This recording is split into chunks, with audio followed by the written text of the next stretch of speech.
It sounds like something out of an old Western movie, bandits targeting freight trains for valuable cargo. But it's a very real and current crime, one that in 2024 cost the nation's railroads more than $100 million.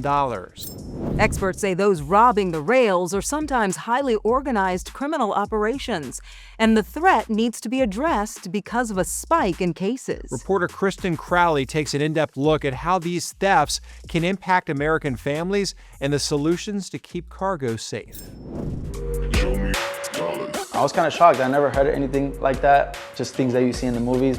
Victor Gonzalez is the owner of Vic's Kicks, a Phoenix sneaker store. I feel like with sneakers, it's like the stock market. He knows there's big money to be made by buying, selling, and trading shoes.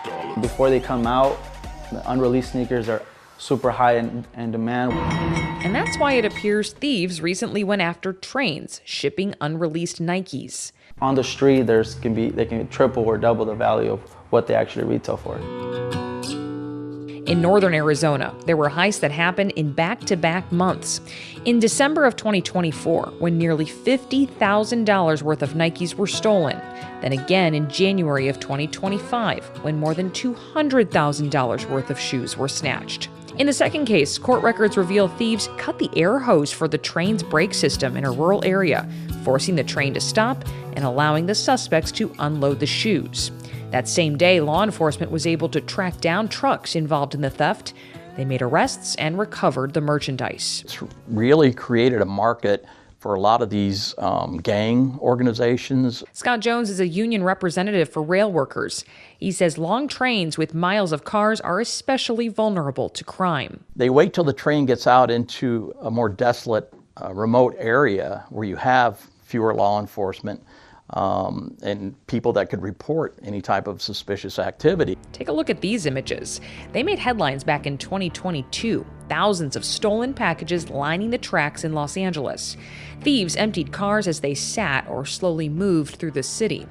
This scene prompted a crackdown, and by using tools like security cameras, artificial intelligence, and fencing, combined with increased patrols, nearly a year after these images were taken, more than 20 people have been arrested in connection with the theft of $18 million in merchandise. Just bad people that want to do bad things, and it's a moneymaker for them. It does appear that railway cargo theft is escalating.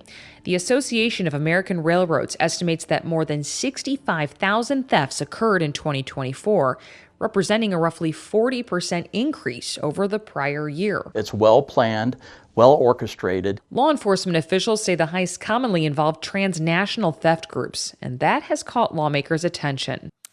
Are there any additional connections to international cartels? The Mexican national nexus for rail freight is the strongest. Chief Will Johnson with the BNSF Railways Police Department has been pushing for the feds to take action. Having the ability to have a federally directed task force with the United States Attorney's Office is the only way that we're going to be able to peer into those organized networks and dismantle the command and control that is taking place. Johnson testified at a U.S. Senate hearing examining the threat to consumers and the supply chain. Because the cops in the field, they can keep arresting the bad actors every day until we take out the command and control elements of these organizations.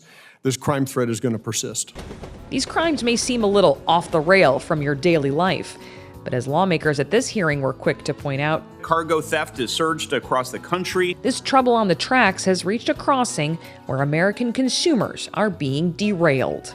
Of course, these costs are ultimately shouldered by customers when retailers raise prices to cover losses. And there's risk in addition to just lost merchandise and money.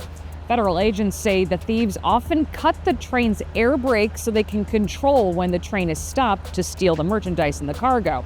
It's obviously dangerous because it can cause the train to derail.